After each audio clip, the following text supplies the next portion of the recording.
Alrighty, so first tutorial, let's go.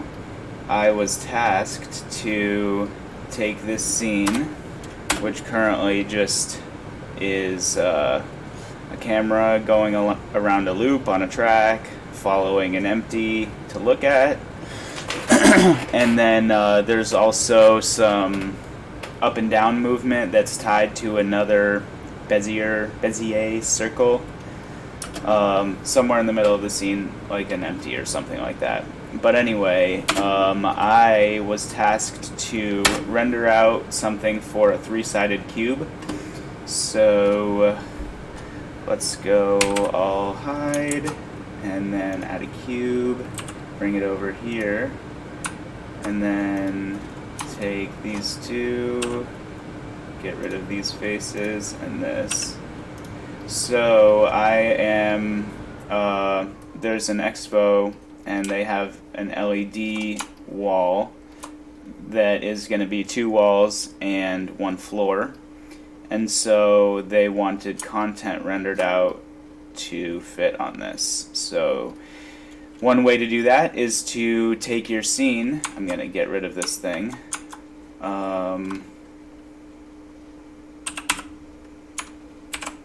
Bring everything back. And so one of the two ways to do this is to take your camera and then duplicate it twice and rotate one on the X plane and one on the Z plane, or one on the X and Y and one on the Z. But I had a bunch of problems doing this, so I am going to show you how I fixed it and a couple problems I had. So okay, we take this camera. I want this one to be the front facing camera, so we can just call this front camera. Don't look at all of these unnamed things, just focus on the ones that we're naming. Anyway, front camera, so we take that and duplicate it, right click so it stays in the same spot. Let's make this the side cam, and then we need to duplicate it once more and then make this the bottom floor cam. Alright, so we have the front cam. Alright, so let's start working on the side one. So all we gotta do is take this, we gotta hit Control 0 on the numpad to make it the active camera, and then I go in here, and then I should just be able to turn this rotation. Oh, what? Oh, what? Okay, so that's not working. I tried to rotate it this way, it's not working. I tried to rotate it this way, it's not working. Okay, why is that? Because I am following this path. Okay, so this is the path I'm following. So maybe if I Bezier circle, so this, maybe if I moved this in space somehow, oh, well that doesn't work because I'm also tracking this point. Okay, so basically I'm going to spare you all of the questions of, you know, banging my head against the table and just tell you how I fixed that. So it's dependent, the camera's movement is dependent on all these things. So the way that I figured out to fix that is to come to the side camera, which I think is already active, and then add a copy rotation. So I put that at the back, and then add in an empty. Let's just make it a sphere, doesn't really matter. I can scale it up till I can click on it. And then we come back to the side cam, and then under here we can change the mix to after original, so that when we rotate this, everything else, including all of the movement around the track and everything, stays the same. Side camera, I have to target the empty I just made. And now I can freely rotate my camera around all of the movement and everything stays. So this was problem number 1 that I fixed. So let me just go back and let me take this empty. I'm going to change this to 90 degrees. And then take the bottom one, the floor cam, and then add another empty in the scene. Really doesn't matter. We'll call this one floor rotate, and this one we'll call it side rotate. And then all we have to do is take the floor camera, add in a copy rotation, copy the rotation of the floor rotate, and now we just take the floor rotate and rotate it. Oh wait, hold on, let's make the floor camera active so we can see what we're doing. Take floor rotate and let's floor cam, and then floor rotate, floor cam,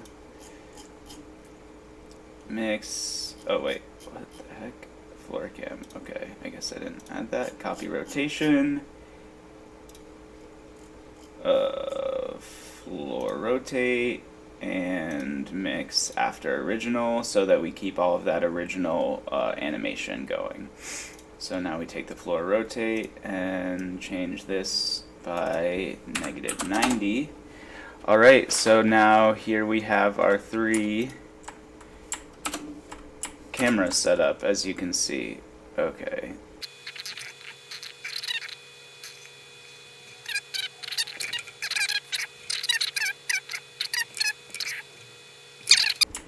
Side cam.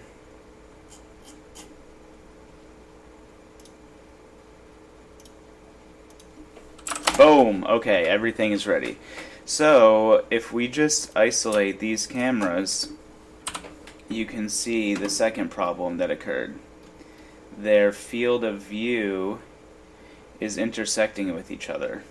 And that is not good because, so okay, this camera, let's render out a frame at like fast sampling preset low. Alright, let's render out a frame this way.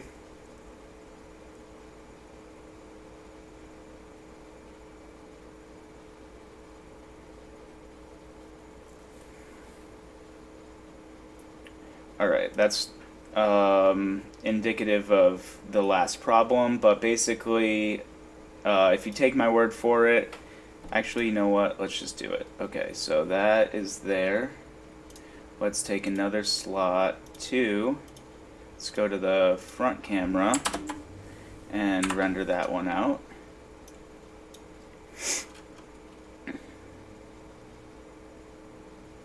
So now if you look where this ends on the left on slot 2, the object in the middle of the scene is right on the left side. And slot 1, you see that that's actually fully in frame here. They're not going to match up. And so the effect is going to look wrong in the cube. So what you got to do is you got to go to all of your cameras, and I don't know why this is the case. Maybe someone does, but these focal lengths all have to be 18. Side camera, 18. And now, if we just isolate these cameras, I don't know why this bottom one is not lining up.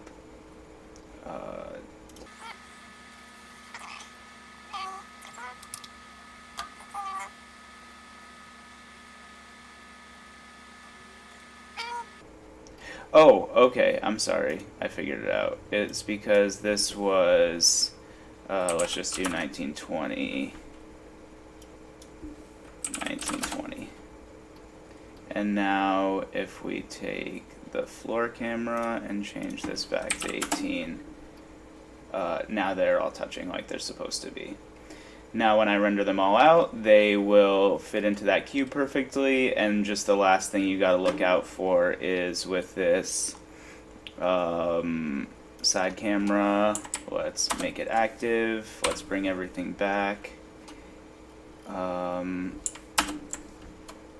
The problem is everything's out of focus because I have the main camera tracked to something in front, so all you gotta do to compensate is to take it off of an object and just find a good distance that works well for you. This isn't to scale, so that looks good. And then for the floor, same thing, make it active, and let's do distance of